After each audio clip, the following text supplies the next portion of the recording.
comentar algo de lo que dicen esos documentos, hacia dónde van, cuáles son las tesis, y sobre eso es lo que queremos que haya una especie de diálogo. Entonces, por eso estamos esperando a Juan, porque Juan, aunque le toque al último, dice cosas que son muy importantes que refutan lo primero que van a decir. Y si no está, pues ni modo, nos los vamos a pegar, yo se los voy a comentar de todas maneras, lo que él dijo. Entonces, dejemos que pase un minuto. Sí, claro. Y comenzamos, ¿no? Y si no, repercute en lo más importante que es el diálogo.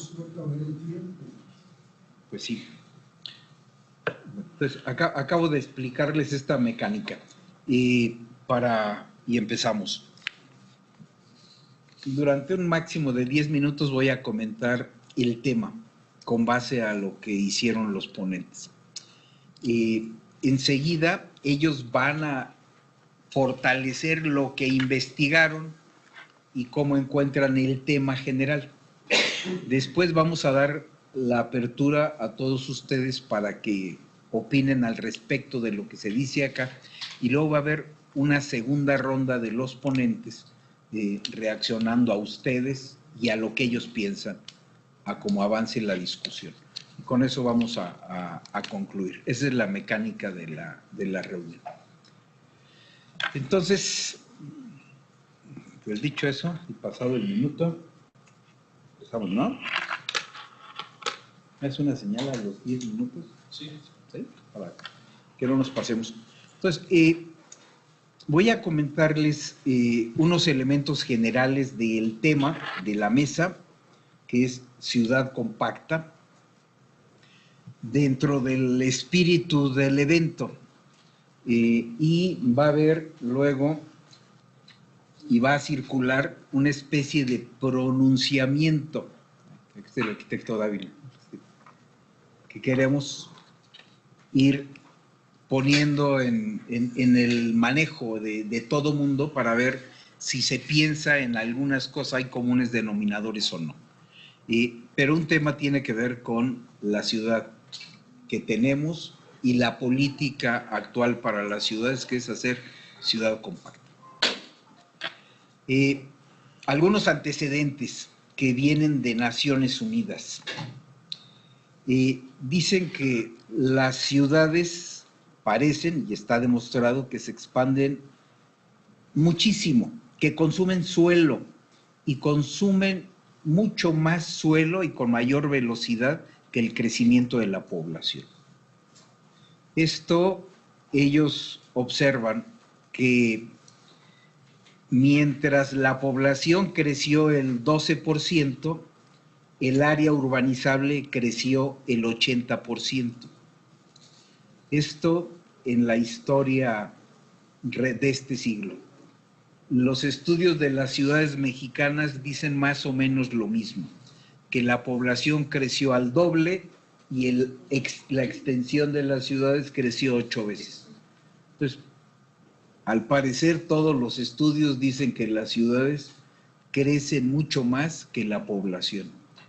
Y hay todas las explicaciones que quieran, aparte de la especulación, es que las familias son diferentes y que ahora donde vivía una familia, 7 personas vivían en una casa, ahora cada una tiene su casa, ¿no? Se separan, tienen 2 casas, los hijos se independizan y tienen otra casa y luego se regresan a la casa, y hay un manejo de los grupos familiares distintos que obedece a que la gente quiera más.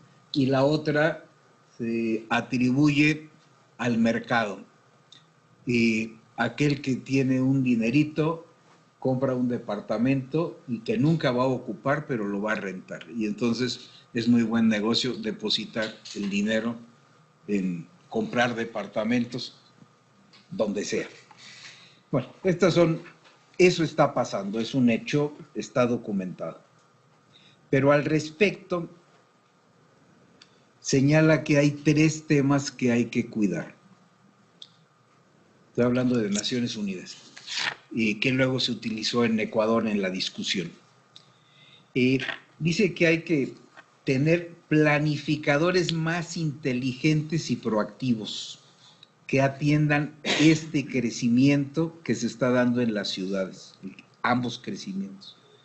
Dice, y deben encontrar maneras correctas de canalizar el crecimiento de la ciudad, procurando que sea dentro del espacio geográfico y creando infraestructura de transporte, agua, etcétera, para que los nuevos asentamientos que se dan en unidades de vivienda tengan calidad de vida adecuados.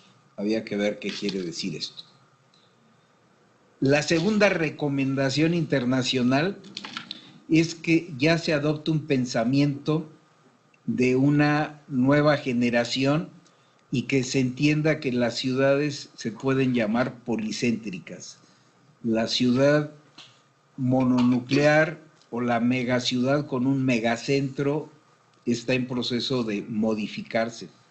Hay que pensar en los centros interconectados, policéntricos, donde ya no exista el área metropolitana con un gran centro que concentra todo. Se parece algo a lo que nos acaban de mencionar en la participación inicial. Y la tercera recomendación es atender los asentamientos no planificados, que son la mayor extensión de las ciudades y que siguen patrones distintos al del mercado y que generalizan esquemas de exclusión que están fuera de lo que es hacer la ciudad. Por lo tanto, hay que generar políticas claras dentro de la planeación que los atiendan. Esas son las recomendaciones respecto al tema. Las recomendaciones de los ponentes, a ver si llega Juan, son los de Claudia López Salgado, que está aquí presente, que es licenciada en Planeación Territorial, y participa en el medio académico, ha participado en grupos ciudadanos, en desarrollo social, participa en la elaboración de talleres intensamente y ha participado en estudios, planes, programas en varios estados de la República Mexicana. Ella presentó un trabajo que fundamentalmente habla de la importancia de la academia y el papel que juega para la dispersión urbana y la densificación, la densificación. La maestra Tania Guerrero Ríos es arquitecta con maestría en Arquitectura y Urbanismo y Ciencias de la Construcción por la Universidad Tecnológica de Delft de los Países Bajos, candidata a doctor de Geografía Humana en la Universidad de Londres. Es especialista en desarrollo urbano, trabajó en el Centro Mario Molina con desarrollo urbano y vivienda, y sus líneas de investigación incluyen políticas de planeación urbana, desarrollo sustentable, vivienda asequible y desigualdad social. Y Juan Carlos, que no ha llegado, es licenciado en Planeación Territorial por la UAM, y, o sea, que sí conoce aquí. Es de Xochimilco, quién sabe dónde anda, y ha hecho trabajo profesional en varias empresas. Aquí destaca la de avalúos y evaluación de grandes proyectos y problemas relacionados con la gentrificación. Tania va a hablar del límite que hay que fijarle al crecimiento urbano para que se pueda hacer la ciudad compacta. Y Juan Carlos examina qué pasa con esa ciudad compacta y él dice que no funciona. Entonces se vuelve bien interesante. Algunos de los elementos de Claudia voy a comentarlos y Claudia nos dirá. Hablando de la dispersión de las ciudades, ve a la densificación como una solución que es pertinente y que eso es la respuesta contra la ciudad dispersa. En un contexto muy interesante porque lo hace pensando en la academia, qué es lo que se debe de enseñar en las universidades, en especial en la que estás. Claro. y saber qué le estamos formando a los alumnos, y después de hacer mecánicas y mesas con todos los profesores, establecen al final que sí hay que densificar las ciudades, que eso es lo que hay que enseñarle a los profesores y a los alumnos y prepararlos, pero con una advertencia: eso genera exclusión. Entonces, estamos trabajando en la ciudad existente, formando gente que sepa actuar en ella para que ahí se dé el crecimiento más que en la periferia. Dicen, sí, nada más que ahí hay un problema de exclusión. Eso lo vamos a ligar con la última intervención, porque justamente es la esencia de la intervención de Juan. ¿Qué otra cosa hay que destacar? Que los procedimientos y procesos creativos que se están utilizando con los estudiantes, pues tiene que cambiar. Estábamos, creo que la mayoría, no la mayoría, algunos, los que tienen mi edad, nos educaron para hacer crecimiento de ciudad. Y ahora dicen los académicos que es para no crecimiento de ciudad, sino para que crezca dentro de la ciudad existente. Entonces hay un cambio de paradigma de generaciones anteriores a las generaciones nuevas que implica un cambio. Yo hice un muestreo hoy en la mañana nada más con mis alumnos, que son de la generación actual, y todos están planeando para crecimiento en ciudad existente. O sea, la muestra es de 20, 2 están proponiendo cosas en vivienda en la periferia o alrededor de la ciudad inmediata. Todos están trabajando en la ciudad existente. O sea, concuerda con los trabajos que está haciendo la maestra Claudia. Y la maestra Tania Guerrero Ríos dice, en mi opinión, en síntesis, que hemos evolucionado, y en la época del 2000 al 2012, cuando se hizo ese cambio fuerte en la política de vivienda, fue que se decidió hacer 1 millón de viviendas, y la respuesta fue por el mecanismo de consigamos dinero, hagamos un esquema financiero y con eso se hacen viviendas. Y se acuerdan, esto no lo dice ella, pero lo manejó un financiero, Alberto Mulás, y la política de 2 sexenios fue cómo producir mucha vivienda, sin importar dónde. El siguiente sexenio se hizo lejos de las ciudades, aceleradamente.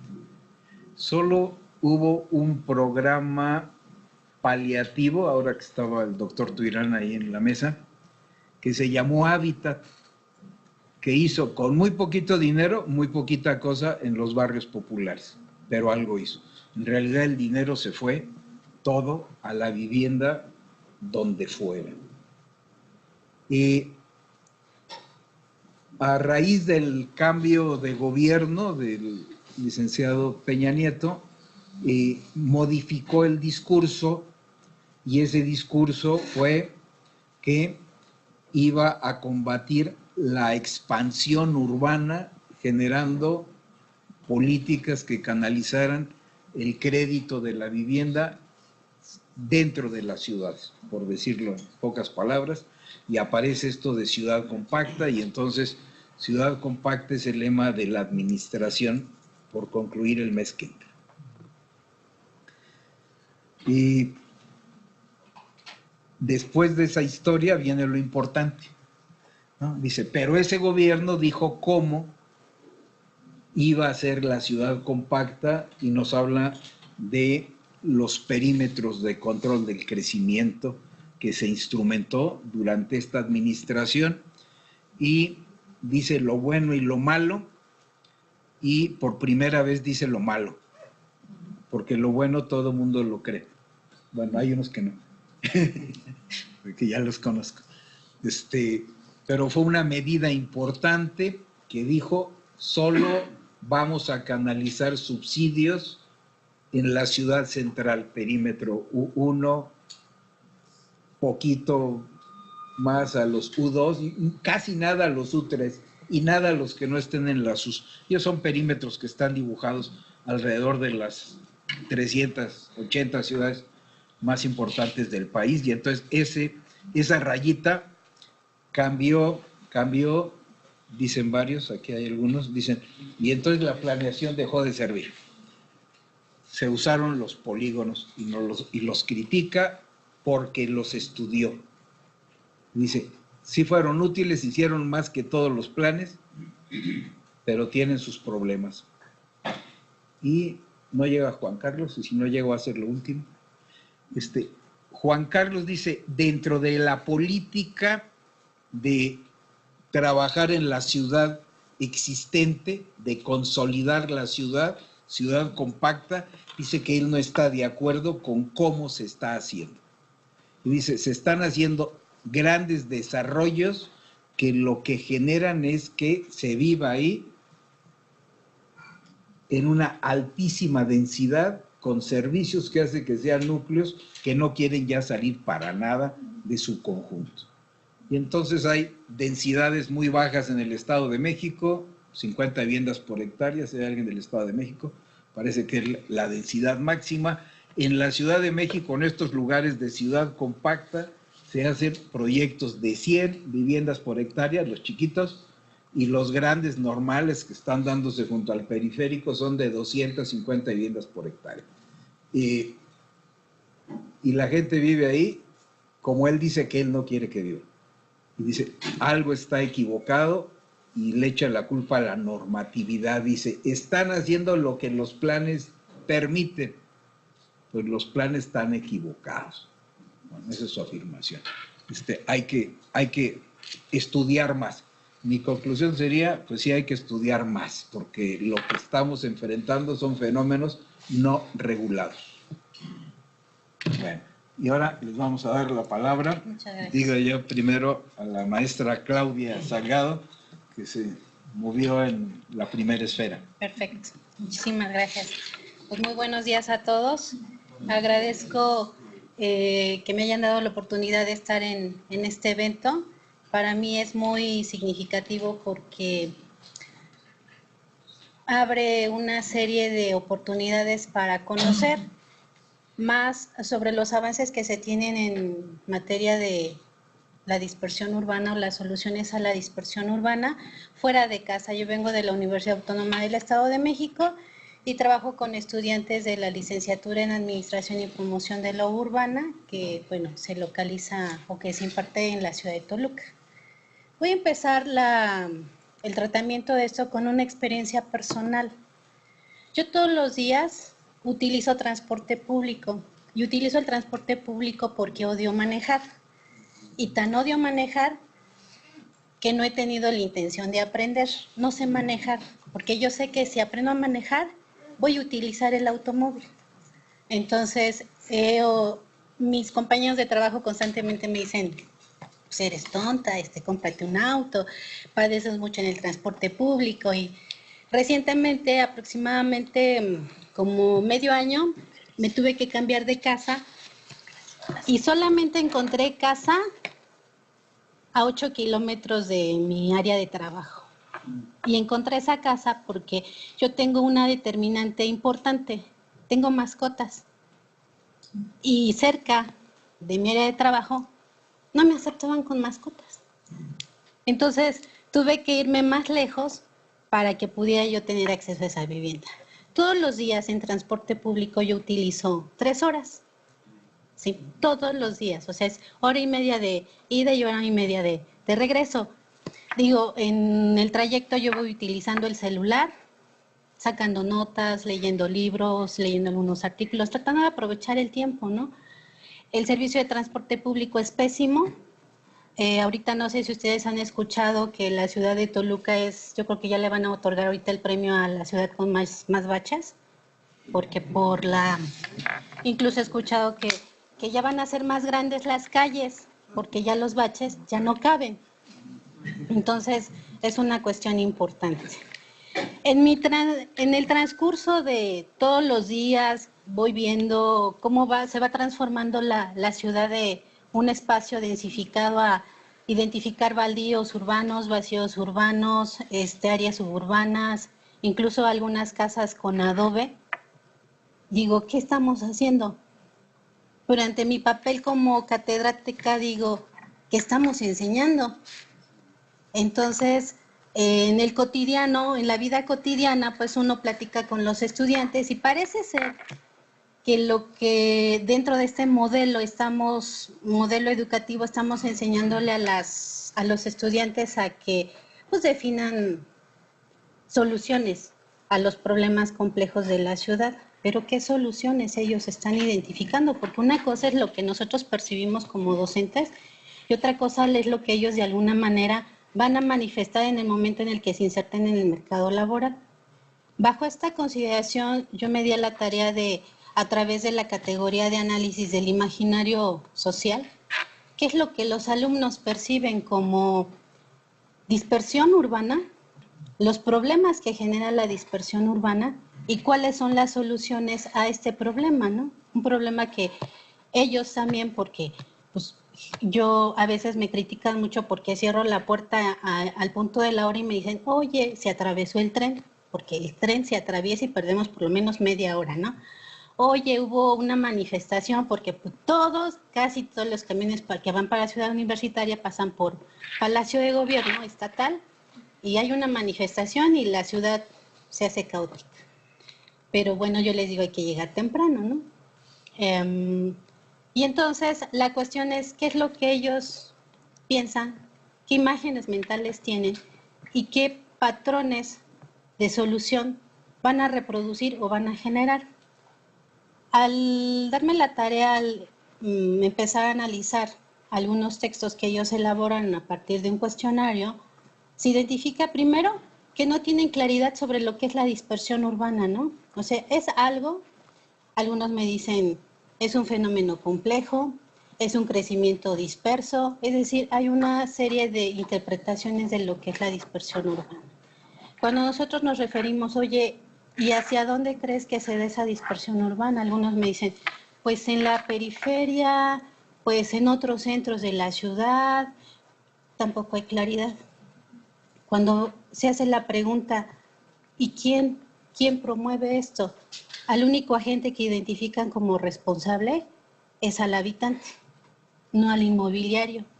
Y como si llega Juan Carlos Caballero, él dice, él es el responsable, es uno de los principales responsables de todo esto, ¿no? Uno, y solamente digo uno. Entonces, los alumnos identifican que nosotros como habitantes somos los responsables de esa dispersión, ¿no? Esa es una de las cuestiones. Cuando vemos o identifican, cuando se procede a analizar cuáles son los problemas que ellos identifican de que se derivan de la dispersión urbana, pues dicen primero, pues pérdida de tiempo por los traslados de transporte, ¿no? Te vas a ubicar a viviendas que no necesariamente tienen todos los servicios y así ocurre. Si yo no tuviera una cisterna en casa, tendría un grave problema de consumo de agua, ¿no? Otra de las cuestiones que ellos identifican es que no necesariamente tenemos todos los servicios especializados y nuestras fuentes de trabajo cercanas, ¿no? Porque hemos estado pensando en estos polígonos de contención urbana en donde queremos localizar vivienda, pero es solamente la vivienda. O sea, las fuentes de trabajo, las amenidades, es decir, yo quiero ir a degustar algún helado, pues tengo que caminar 3 kilómetros porque no lo encuentro más cerca, ¿no? Y hay la necesidad de utilizar taxi o automóvil, porque servicio de transporte no hay, con un consumo que es muy básico, ¿no? Que tiene que ver con las cuestiones de recreación y ocio. Cuando ellos son cuestionados sobre cuál es la solución, entonces, que ustedes identifican a este problema que es la dispersión urbana y a los problemas que genera la dispersión urbana, coinciden todos en que es la densificación. Y entonces, pues yo me pongo a llorar en ese momento, ¿no? Porque está generando muchos problemas la densificación. Es decir, cuando nosotros generamos vivienda, cuando incrementamos los niveles y la intensidad, ¿quién puede acceder a esas nuevas viviendas. ¿Quién puede acceder a esos nuevos servicios? El costo se incrementa tremendamente, ¿no? Yo lo vivo con mis vecinos. Algunos me ven como extraña, bueno, junto con mi hija nos ven como extraños, ¿no? Porque somos los que venimos de otro lado, ¿no? Y entonces, yo por más que estoy con la señora que vende, que está en la recaudería, la señora que vende el pollo, el señor de la tienda, que procuro generar esta interacción como vecinos, a mí me ha costado mucho trabajo y noto el rechazo. Y lo entiendo, ¿no? Lo entiendo porque soy una extraña en una zona semiurbana que es muy tradicionalista, ¿sí? Por ejemplo, yo puedo saludar sin ningún problema a las mujeres, pero los hombres debo tener mucho cuidado porque si van con la señora se enoja, ¿no? Entonces, son cuestiones que de alguna manera hemos estado enfrentando y que no les estamos dando solución. Por eso cuando los alumnos me dicen, la densificación es la solución, digo, como profesores, no estamos haciendo bien el trabajo, porque si bien hemos mostrado cuál es la política urbana que ha impulsado el gobierno federal y el sector inmobiliario, cómo ha dado respuesta, cómo ha utilizado el financiamiento para la localización de vivienda, pues solamente es parte de la solución, pero no les hemos mostrado cuáles son aquellas cuestiones problemáticas que está generando la densificación. Entonces, en la conclusión de este ejercicio, pues hay que hacer un replanteamiento, hay que hacer reuniones con los profesores de tal manera que estemos orientando ese proceso, no de enseñanza, el proceso de aprendizaje, de tal manera que haya soluciones. Es decir, en el andar de este espacio urbano, suburbano, rural, ¿qué es lo que tenemos que hacer? Porque la realidad urbana es muy, muy compleja. Es decir, por ejemplo, en el caso de Toluca, hay un pulpo tremendo de los transportistas en donde la introducción del Metrobús es para nosotros, como toluqueños, es una utopía, ¿no? Porque de que se pongan de acuerdo para la introducción del Metrobús como una alternativa, seguirá avanzamos y seguirá avanzando también la utopía, porque no creo que se presente. Es decir, tenemos bastantes problemas dentro de la zona metropolitana y algo que también se identifica es que el mercado laboral se está precarizando. Y no se está precarizando solamente en el sector comercio, servicios al por menor. En el caso de la universidad, nosotros también estamos, yo creo que ustedes ya saben que la Universidad Autónoma del Estado de México está en el top 10, pero de aquellas que están en crisis financiera. Y se ha hablado de que, pues, a lo mejor nuestras próximas quincenas nos las paguen a la mitad, ¿no? Es decir, si nosotros como universitarios estamos viviendo esa situación, en esta terciarización que está viviendo la población, que se traslada todos los días, yo digo, hora y media, hay personas que se tardan hasta 2 horas y media, ¿no? Cuando se trasladan del municipio de Coyoaca, que está como a 12 kilómetros, a CEU, es tremendo, o sea, es tremendo. Cuando un chico ya llega, un estudiante llega al salón y me dice, perdí 2 horas, ¿no? Y quieres que llegue a tu clase a poner atención, ¿no? Entonces, la conclusión es, como profesores, como academia, tenemos, en el caso de la licenciatura en Administración y Promoción de la Urbana, generar un proceso de aprendizaje creativo que esté enfocado a dar soluciones más allá de la densificación. Esa sería mi intervención. Gracias. Muy bien, muy bien. Justo, tus 10 minutos. No. Bueno, ahí está una visión, ¿no? Así es. ¿Concentramos o mantenemos la dispersión existente? Yo nada más diría que esas personas que se tardan tanto tiempo en llegar a Toluca son los mismos que vienen acá y los vemos de este lado, también vienen de Toluca y vienen de esa zona. Y entonces no solo van a la universidad allá, también vienen a la universidad acá. Claro, yo ahorita me tardé 3 horas y media en llegar. 3 horas y media. Pero cada vez hay más personas que vienen de esa zona acá. Así es. Adelante, Tania. Okay, muchas gracias. No, súper interesante, bueno, poder compartir y leer los trabajos de los otros ponentes. Y qué pena que Juan Carlos no se encuentre, pero bueno, haremos lo posible por enriquecer por enriquecer la discusión. Y bueno, gracias también por la invitación. ¿Ese es su micrófono? Sí. Ok, Sí, perfecto. no hay micrófono, no está grabando porque luego la relatoría y todo lo que se comente. Entonces vamos a hablar más fuerte. Ok, Vamos sí, a hablar intentaré más fuerte. Si bajo el tono, por favor, recuérdenme y lo vuelvo a subir. Pues bueno, me pareció muy interesante la dinámica del panel también de poder leer trabajos muy distintos que abordamos de manera distinta cierto tema y de distintos ángulos. Por ejemplo, el trabajo de Claudia desde pues, el ámbito de los universitarios, la percepción que se da de los problemas de la dispersión y las posibles soluciones.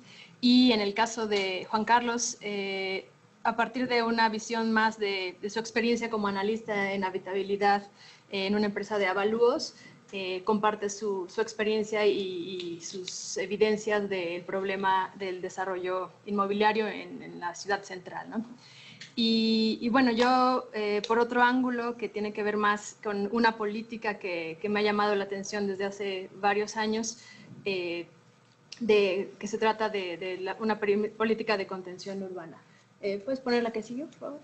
Y bueno, retomando el tema de la mesa de ciudad compacta, me parece que es pertinente pues entender un poco de dónde viene este concepto y cómo es que se ha asimilado de una forma que parece tan natural, ¿no? Es como un imaginario que parece haber funcionado en otros lados y que sí hace sentido cuando lo plantean, ¿no? Bueno, más densidad, hay que crecer menos las ciudades, estaremos más cerca de los equipamientos, o sea, en teoría funciona muy bien y ha sido tan efectivo que se ha adoptado como parte de la nueva agenda urbana que discutieron en ONU Habitat, etcétera.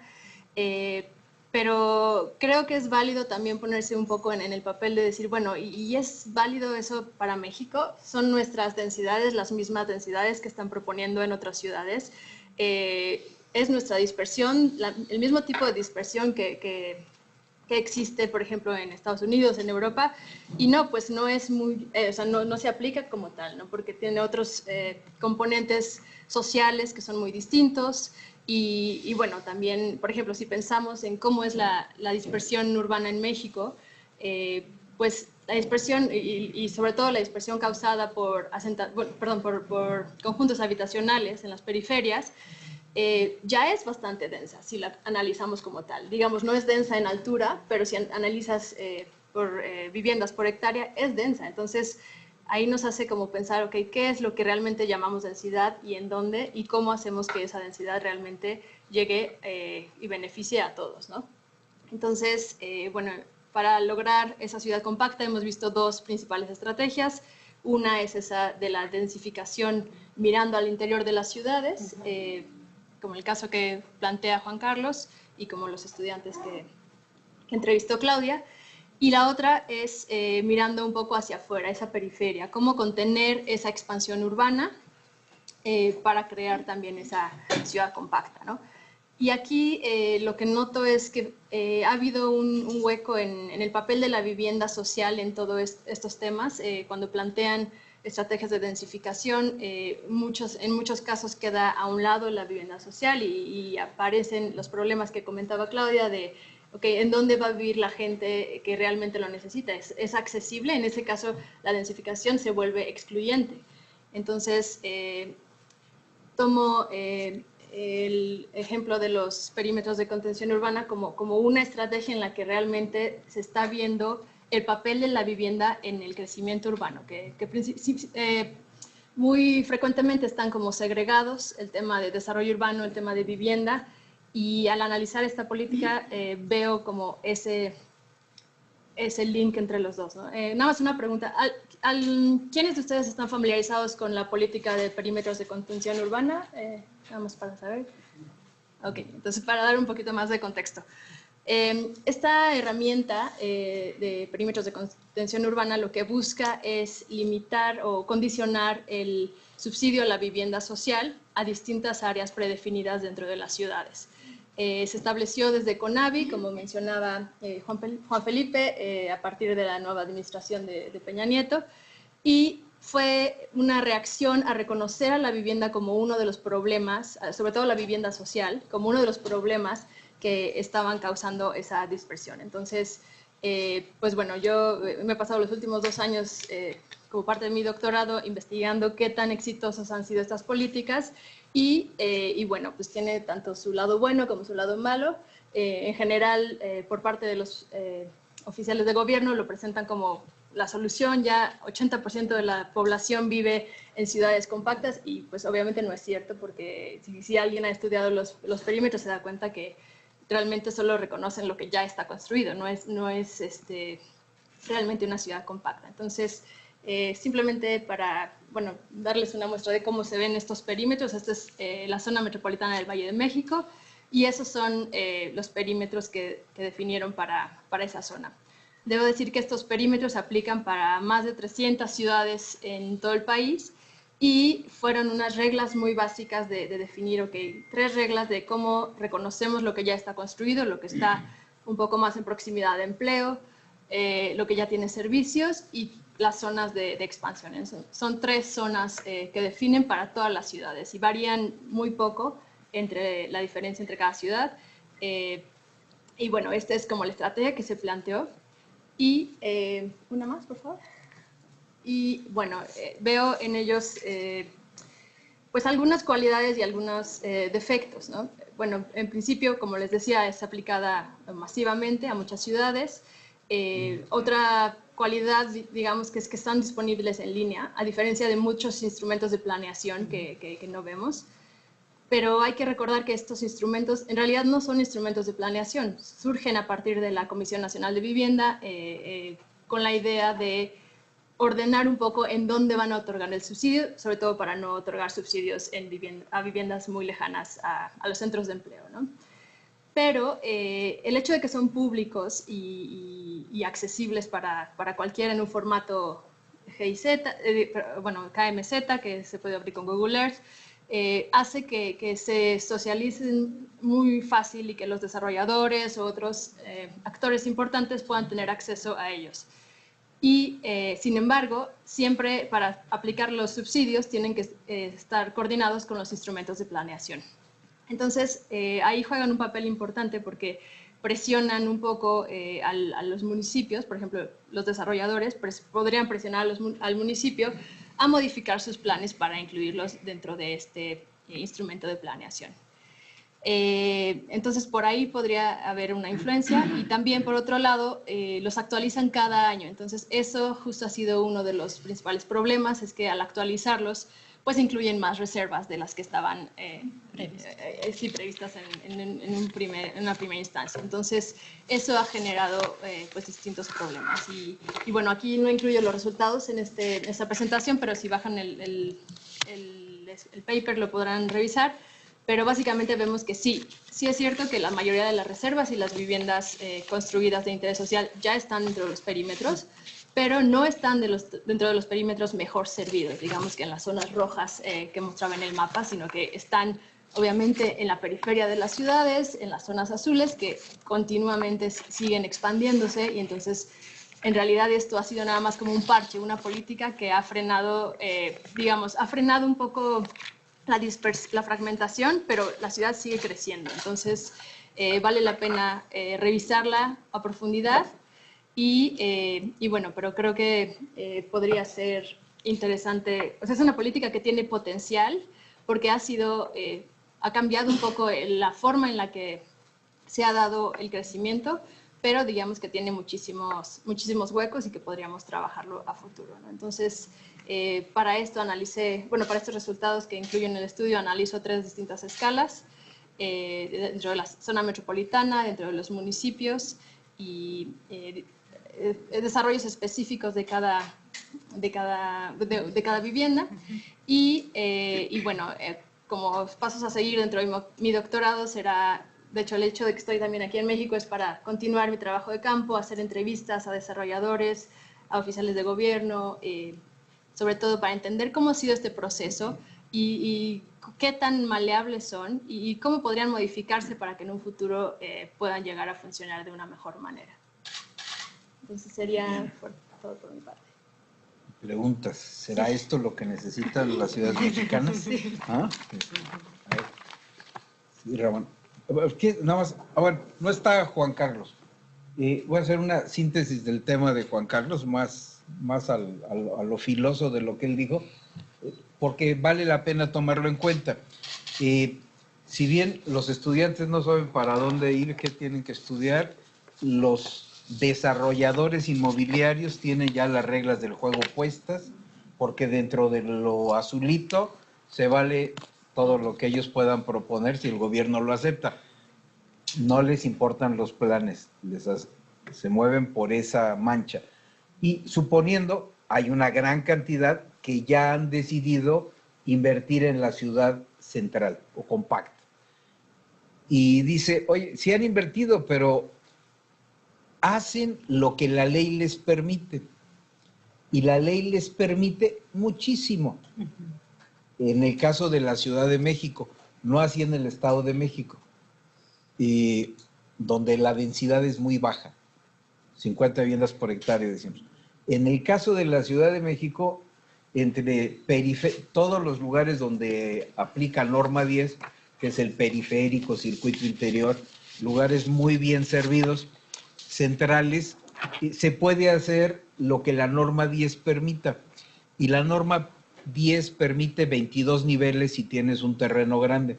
Entonces compran los terrenos del periférico y hasta llegar a Avenida Revolución, la otra avenida paralela muy cerquita, casi a una manzana, y los compran todos y hacen un desarrollo que va de periférico con norma 10 a Revolución y hacen edificios de 25 pisos o cosas así, donde eran puras casitas de 3 niveles en el mejor de los casos, zonas semirresidenciales. Y dice, ok, eso es lo que permite la norma, el capital está haciendo lo que está permitido, es más, está favorecido, hasta subsidio de interés social le da, y lo están haciendo. Y él también evaluó y dijo, oigan, pero la densidad es muy alta, estoy haciendo lo que la ley permite. Oye, pero la gente como que se siente soñada, el principio de la exclusión. Los que viven ahí, que se quedaron a vivir ahí, pues ven a estos como los enemigos absolutos y le hacen todo para que se vayan, porque son pues, los nuevos que llegaron a vivir, pero son más que los que vivían. Y entonces el pleito ya es muy fuerte. Pero además hay pleito por el estacionamiento, por el agua, por todo. Y por la salida del periférico ahí se incluyen todos los demás, ¿no? Que pasamos por ahí. Que dicen, ¿por qué los dejan hacer lo que hacen si no resolvieron los problemas que generaron? Y la respuesta es, pues, porque no está regulado. Ellos están haciendo lo que los planes les permiten. Y la segunda cosa que plantea es que eso genera un modelo totalmente diferente al que se tenía de vivir la ciudad. Pero los que vivían ahí están siendo ultrajados porque les cambian todo y ellos no tienen la culpa. Dicen, perdón, pero yo estaba aquí antes y yo no tengo la culpa que los que estudian no estudien bien y les dejen hacer otras cosas. Entonces pone una pregunta ahí muy seria. Entonces, ciudad compacta, ciudad densa, puede ser en alto o en bajo. El caso es que hay mucha gente en poco territorio y son diferentes a los que vivían ahí y se está generando un problema entre unos y otros que está generando reclamos sociales cada vez más fuertes. Y se les cae el centro comercial, peor, porque los reclamos son hasta de los iguales. Es realmente algo que no está bien estudiado. Entonces, hay un tema de que los polígonos son una herramienta, está estudiada, otros son los usuarios y otras son los de la ciudad compacta y empieza a haber grandes discusiones de fuertes, las discusiones ya son fuertes entre los que quieren entrar al periférico de un conjunto de estos y los que van pasando, a ver si los dejan pasar. Empieza a haber un problema de que ya somos muchos en concentraciones muy pequeñas. Entonces, eso es lo que está alrededor de la ciudad compacta. Retomo la discusión anterior. Dicen, esos son puros clichés. Bueno, son clichés que aquí no los tomamos muy en serio. Las normas están dadas para eso, todos los instrumentos favorecen eso y la planeación que se ha hecho de esos proyectos aislados es hecha por el particular y el gobierno está ausente. Bueno, abrimos a las participaciones. 1, 2, 3, 4, 5, 6. 6. A ver. Vivo en Naucalpan, felicito a la maestra Claudia por el no uso de automóvil. Yo también me llamo y la pregunta es, en la academia, en el gobierno, ¿están estudiando ya la propuesta política del nuevo gobierno de la desconcentración y descentralización? ¿Qué va a pasar en las ciudades? ¿Van a redensificar? ¿Van a provocar la dispersión? La ampliación de las ciudades que seguramente se dará, ¿se está haciendo algo o se está dejando de pasar? Vamos la ronda para luego hacer una reacción, ¿no? Era por acá primero, luego. Más que nada mi pregunta es para Tania. Yo, de hecho, quiero comenzar un proyecto de investigación centrado en una pregunta que me interesaría mucho saber si tú tienes algo de idea al respecto. Más allá de los resultados que han generado los perímetros de contención urbana, se me hace muy interesante estudiar la influencia que han tenido diferentes actores en su dibujo, en su implementación. A mí en particular me interesaría saber cuál ha sido el papel de los gobiernos locales, si ha habido realmente influencia fuerte de su parte, ya que esta es una ley mandada a nivel nacional, y obviamente me supongo que hay también injerencia del sector privado y diferentes niveles estatales. Está bien. Vamos así y luego allá, ¿no? ¿Nombre? ¿Cómo te llamas? Alejandra Reyes. Alejandra, gracias. Orlando Velázquez de Tecama. Únicamente usted ha investigado en el proceso de enseñanza-aprendizaje en la academia. Le pregunto si también se ha preocupado por estudiar o investigar todos los que hemos salido de una escuela con estudios en el territorio y saber dónde estamos ubicados. Y después de ahí, si estamos trabajando en el sector público, ¿qué es lo que hacemos? ¿Cuál es el perfil o la vocación que tenemos ahí? ¿Estamos por un sueldo o tenemos un plus para poder intervenir en hacer ciudad? Eso sería... Perfecto. Gracias, Rolando. Víctor Reura. Quisiera plantear una cuestión complementaria que me parece importante sobre Alberto Reura. Como bien sabemos todos los que estamos en este negocio, en este país la división entre funciones de gobierno nacional y gobierno local es muy precaria y muy cambiante. Lo que sucede normalmente es que el gobierno federal toma las funciones de los gobiernos locales como lo considera de interés nacional. Así federalizó la educación, así se federalizó el reparto agrario, por ejemplo, que tanto nos afecta en el desarrollo urbano. Cuando empezaron los generales de la Revolución a entregar títulos en todo el norte de la República, el gobierno federal promulgó una ley por medio de la cual el reparto agrario, la reforma agraria era de carácter nacional y se generaron las instituciones y finalmente las leyes que rigen esos procesos. ¿Qué nos estará pasando en esto exactamente? Es la competencia directa de los gobiernos locales, estados y municipios. Ahí hay otro problema paralelo. Y que los estados y municipios deberían hacerse cargo de estas determinaciones, como sucede en todos los lugares del mundo, dentro de políticas nacionales.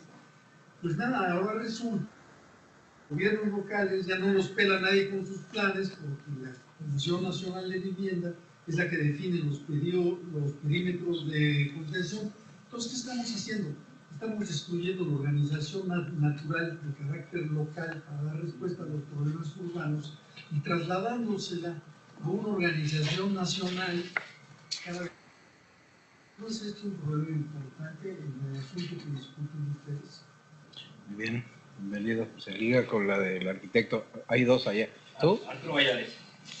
¿Cuáles son los indicadores que deberíamos usar para medir la densidad? O sea, nomás son habitantes por hectárea, negocios, y bueno, ¿cuáles son los que están disponibles en México? ¿Cuáles son los que tendríamos que tratar de conseguir? Bueno, no sé, les podrías contar un poco de eso. Interesante. Bueno, el primero de ellos es, bueno, está el asunto. Nombre. Gustavo Romero. Ya sé que todo el mundo te conoce. La primera cuestión es que está el asunto de esta discusión entre la ciudad concentrada y la ciudad dispersa. Y un poco decía la compañera, ¿quién es el culpable? Bueno, los culpables están muy claros, ¿no? De una manera. ¿Cuál es el culpable? Es el sistema capitalista, el mercado. ¿Y quiénes son los actores del mercado fundamentales? Los inmobiliarios. Esa es la cuestión. Y en una sociedad capitalista, ¿dónde vive la gente? Donde puede, ¿no? De alguna manera. ¿Y dónde viven los pobres? En los pinches lugares donde quería que vivieran en esta sociedad capitalista. Entonces, pedirle peras al olmo, pues está cabrón. Eso se los digo con toda claridad, ¿eh? Ese tipo. Entonces, no le pidamos peras al olmo. Es decir, esa situación. Entonces, eso ha sido producido por... Ahora, ¿cuáles son los papeles que han tenido los estados nacionales? Bueno, esto ha sido cambiante. El Estado benefactor hasta los años 80 tenía una función. Cuando entran todas las ideas del neoliberalismo, del mercado abierto, cambian las reglas y por lo tanto surge toda esta cuestión. Entonces, esto está muy claro de alguna manera en ese tipo de cosas. Entonces, es decir, mientras no haya un control de estas cuestiones con respecto a la situación de la ciudad, que es básicamente el costo del suelo, pues, señores, el asunto va a seguir caminando. Ahora, el producto del problema del costo del suelo es que estamos metidos todo el mundo. Está metido medio mundo, no tiene una propiedad, y todo el mundo especulamos, porque díganme, va a la mitad y van a ver el desorden que se arma, porque a todo el mundo, ese es el asunto. Es muy difícil controlar el suelo porque hay toda una ideología, realmente en el sentido de usarlo como patrimonio, como todo, como inversión, como una serie de cosas. Está metida la clase media, está metida los sectores populares, están metidos evidentemente los grandes sectores de la riqueza, ¿no? De una manera. Entonces, ahí tenemos un asunto.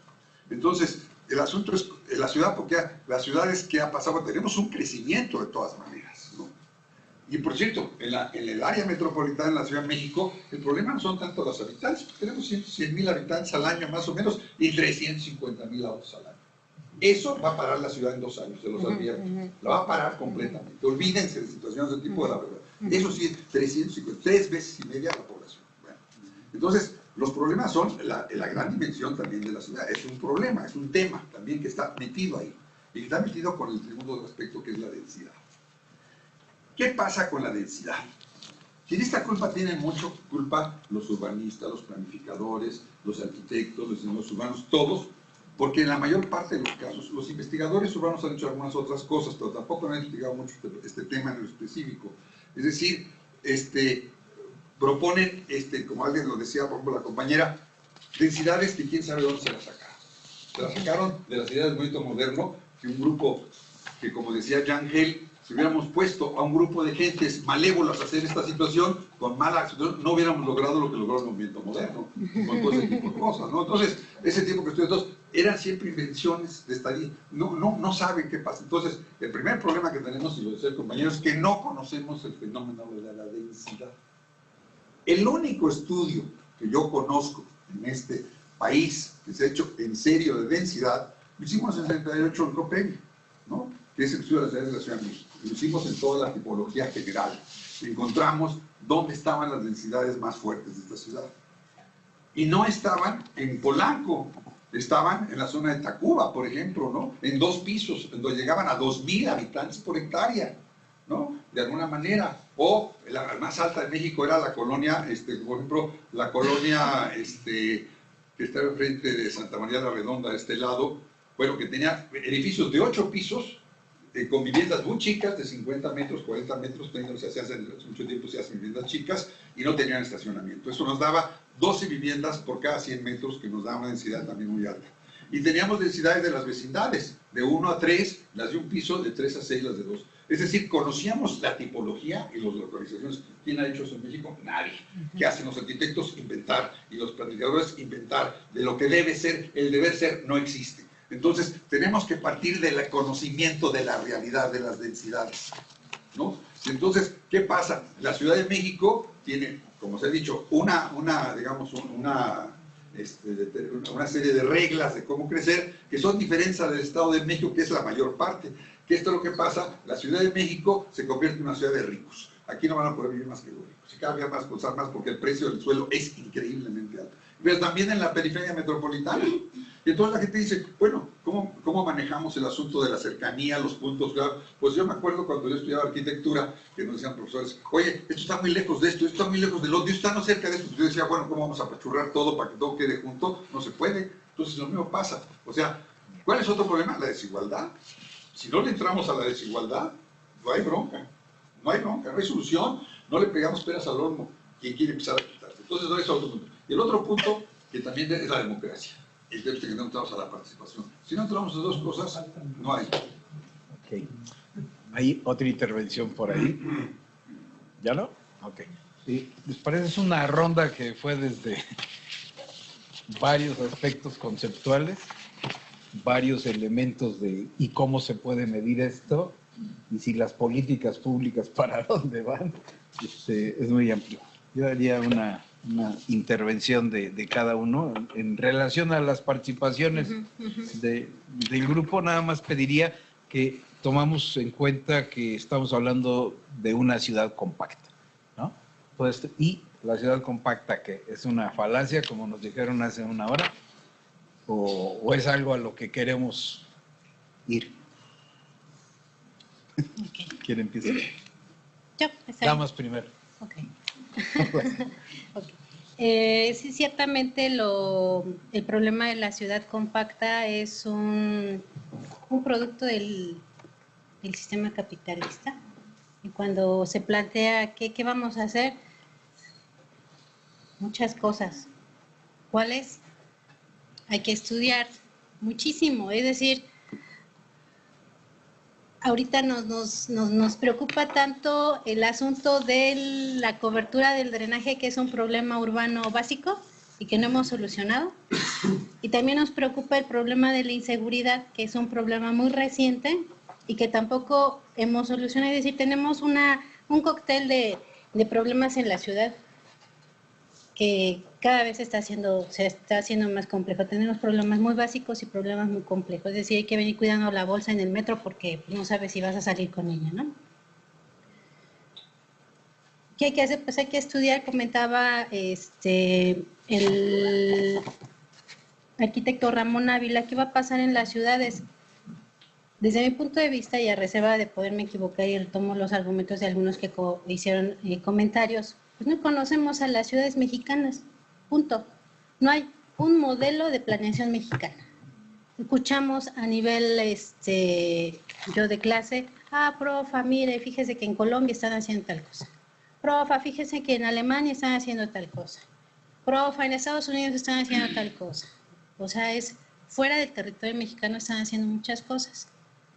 Y estamos retomando modelos, por ejemplo, el de la ciudad compacta, lo retomamos de otras latitudes que no necesariamente corresponden. Es decir, ¿qué tanto conocemos a las ciudades mexicanas? ¿Sí? Es decir, hablaba de las densidades. Yo, por ejemplo, ahorita estoy colaborando solamente con la revisión de un plan parcial en una colonia en el municipio de Naucalpan. Y yo le cuestionaba a mi jefe, ¿y 300 viviendas por hectárea de dónde lo sacó? O sea, ¿con base en qué? Si alrededor la más alta que tengo es 100. ¿Y por qué 300? ¿De dónde sale todo eso? Y es a nivel parcial, ¿no? A nivel de un plan parcial. Si ya lo vemos a nivel de un municipio metropolitano, la situación se va a hacer más compleja. El asunto es que no hemos estudiado. Comentaban, ¿qué va a pasar en esas ciudades? No las conocemos. Yo puedo decir que en el caso de la licenciatura en la que estoy, no tenemos un programa de investigación. Sí tenemos investigadores, porque los hay, y muy poquitos, pero no tenemos un programa de investigación enfocado a qué va a pasar en la zona metropolitana del Valle de Toluca. No lo tenemos. Cuando decimos, ¿qué están haciendo los egresados o los que de alguna manera ya están en consultorías, que de alguna manera están en el sector público?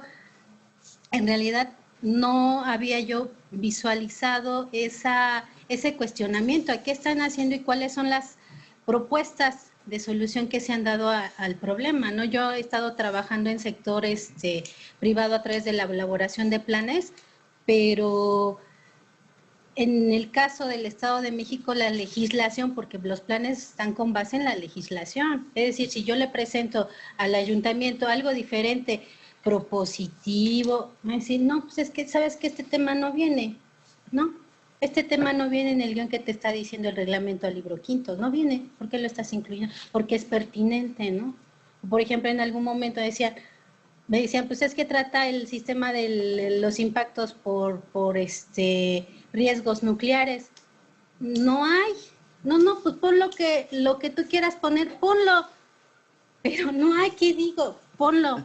Porque por ley es el contenido que tú tienes que cumplir, ¿no? Entonces, en términos de creatividad, a nivel de consultoría, no hemos tenido posibilidades de modificarlo.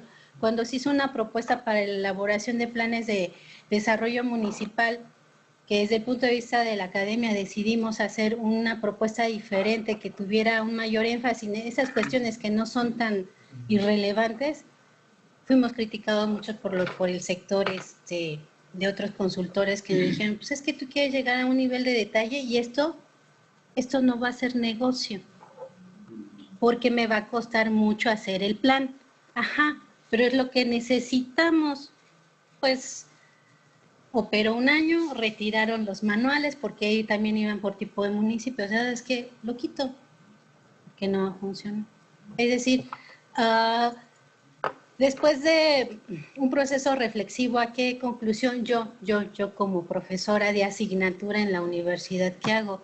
Creo que el único mecanismo que yo he encontrado para trascender o aportar es a través de la academia, es decir, en el salón de clase, cómo interactúo con los chicos para que tengan una actitud diferente, porque cuando se les invita a trabajar en la consultoría, como que es un poco ingrato el decirle, ¿sabes qué? Lo que te enseñé en el salón de clases no necesariamente va a operar. Aquí los planes los vas a hacer así, vas a atender estas cuestiones. Lamentablemente, ¿sí? Se ha llegado a situaciones en las que de alguna manera a veces el jefe ha tenido que renunciar a cuestiones de planes porque hay algunos que pues, nos piden el 30% del costo de lo que cuesta el proyecto para que hagamos el proyecto. Entonces dices, bueno, no es negocio para ti y tampoco va a ser negocio para mí, me retiro. Pero entonces yo me quedo sin chamba, ¿no? Son decisiones que se han tomado, como la decisión de no tomar el automóvil, porque al usar yo el automóvil, o sea, en el salón de clases yo le digo al alumno, no, es que el uso del automóvil es inadecuado, que no sé qué, y llego a la universidad con automóvil, no soy coherente, ¿no? Entonces es una cuestión que la única vía que yo he encontrado para transformar este sistema capitalista que nos va a engullir y nos vomita y nos vuelve a engullir y así sucesivamente, es un poco más de reflexión a nivel del caso de los estudiantes. Por eso mi intención de decir, ok, ¿qué les estamos enseñando? Una cosa es lo que nosotros consideramos que se les está enseñando y otra es el imaginario social que ellos tienen, porque va a ser muy diferente el estudiante que vive en el centro de la ciudad, cómo está percibiendo la dispersión urbana, al estudiante que está viviendo en una zona suburbana. Su percepción de las cosas va a ser completamente diferente. Yo le digo, oye, atiende a los de bajos recursos, yo lo soy. Y todo lo que me estás diciendo no me ha funcionado, ¿no? Entonces, yo he encontrado desde ese punto de vista cómo poder incidir, porque pues sí me voy a deprimir porque el sistema capitalista ha vivido más tiempo que yo y va a vivir más tiempo que yo. Vamos a ver. Gracias. Sí, bueno, trataré de responder, agrupar un poquito de las respuestas, en particular, comenzando con el tema de la descentralización que comentaban, de qué va a pasar ahora que haya este proceso de descentralización y justo lo que comentaba Claudia de no sabemos cómo está el nivel de las ciudades a lo largo de la República, ¿no? Entonces, ahí justo es una de las razones por las que me llama la atención los perímetros de contenciones, porque, como mencionaba, están disponibles para más de 300 ciudades y, pues, si bien no, como decía, no son un instrumento de planeación, sí nos han dado ese primer diagnóstico de en qué estado de consolidación básica se encuentran las ciudades. Entonces, partiendo de eso, nos da como un primer una idea de cómo se encuentran las ciudades a nivel espacial simplemente, porque no incluyen otros elementos. Y justamente el tema, ahora vinculándolo con la injerencia en los planes y justo este problema entre las escalas federal que se están metiendo en temas locales, pues sí puede ser también un problema, pero por otro lado también puede ser que por primera vez puedan ver, en lugar de planear o sea, a nivel municipal y ver simplemente el enfoque municipal, al tener esta herramienta que no distingue entre estados, sino que más bien alberga toda la mancha urbana de una ciudad, pueden entender un poco las dinámicas o la relación espacial que se tiene con los otros municipios. Entonces, ahí hay otro tema. Por ejemplo, un caso en Mérida, hace 6 años analicé los planes de desarrollo urbano de Mérida, que planteaban unas zonas de expansión gigantes en la ciudad. A raíz de, bueno, no puedo atribuir solamente a esto porque no me consta, pero he comparado recientemente los planes de Mérida con los perímetros y son mucho más parecidos. Entonces, ahí pudo haber cierta influencia de un instrumento ante otro, pero bueno, eso todavía falta muchísimo por investigar y es muy relevante tu pregunta y justo son los temas que siguen en mi investigación, que atacaré más adelante, que es justo esa relación, entrevistar a los planificadores locales, decir, ¿qué influencia tiene este instrumento? ¿Lo conoces? Llegan desarrolladores, te preguntan sobre él, etcétera, y justo a los desarrolladores. Lo único que he cubierto hasta ahora es entrevistas con personal de CONAVI que me informan de cómo sí ha habido un impacto, por ejemplo, en los bancos le llaman a CONAVI para confirmar, oh, este desarrollador tiene esta reserva. ¿Es cierto que está en los perímetros? O sea, aunque los bancos ni siquiera deberían de tener ese link, ya hay esa como influencia. Y sin embargo, bueno, eso es como dentro de los beneficios o de la parte del potencial que tiene esta herramienta, pero sin embargo, volviendo al punto justo de la economía y del capitalismo, o sea, estamos viendo una transformación de la política, pero no deja de ser, digamos, neoliberalista, dado que en una primera instancia el neoliberalismo se manifestó más por como un Estado menos presente, pero ahora estamos viendo que el Estado está aún más presente, que facilita y hace que las condiciones sigan funcionando para el mercado, aún con estas reglas que podrían parecer como contradictorias contra el neoliberalismo, es decir, bueno, el Estado está interviniendo, está diciendo dónde sí construir la vivienda, dónde no. Sin embargo, mientras no se incorporen estas cuestiones de temas de costos de suelo y otras políticas complementarias que ayuden a hacer como esta nueva vivienda mucho más con mayor equidad, que haya más inclusión social, pues no lograremos el cambio que estamos esperando, ¿no? Entonces, creo que eso sería todo. Muy bien. Bueno, ahí hay algunas ideas nada más, no puede haber respuesta y el problema sigue más bien abierto para los nuevos universitarios, los nuevos gobernantes, los nuevos desarrolladores. Y lo que está claro es que sí nos falta conocer más cómo están pasando las cosas ahorita y diría yo que están pasando muy rápido. O sea, hay que conocer algo que se está moviendo más rápido que antes, pero ya no en lo físico, sino en todo lo demás que se comentó. Que hay una relación entre lo federal hasta lo local que está cambiando. Nada más diría que las metrópolis es donde más población vive, en el caso mexicano, y las metrópolis no están muy bien instrumentadas en su planeación porque no toman en cuenta los gobiernos municipales, aunque sean de ellos. Hay problemas ahí que hay que resolver, no solo de uso del suelo, sino de gobernabilidad. Pero la mayoría están en metrópolis y eso pues no es para tranquilizarlos, sino para decirles que ahí el problema es más grave que en una ciudad solita. Otro tema que está manifiesto es que son políticas aisladas. Los perímetros de contención de un grupo político, de un grupo de políticas públicas que no tiene nada que ver con los planes ni con los municipios. Son supranacionales, están por encima de ellos. Pero además los impuestos prediales y los estímulos los maneja otra instancia que no son ninguno de esos dos. Y luego, pues nada más les agregaría que el problema es físico también. Hay problemas físicos que no conocen y nos llegan las inundaciones y se mueren todos. Y bueno, y eso le toca a otra instancia. Resultado, el que hace la vivienda, pues no tiene con quién dialogar en un plan, suponiendo que estuviera trabajando para todos. Pues la verdad es que el único que ha fijado las reglas es el mercado inmobiliario, convenciendo una política pública para subsidios. Todo lo demás está desconexo. Bueno, hay mucho trabajo que hacer y ahí juega un papel importante eventos como estos. Y creo que nos acabaron el tiempo. ¿Un comentario? Sí, adelante. Pues estoy de acuerdo porque yo soy de Lima, de PC, y también pasa lo mismo, exactamente. Es un modelo neoliberal que está manejando el mercado.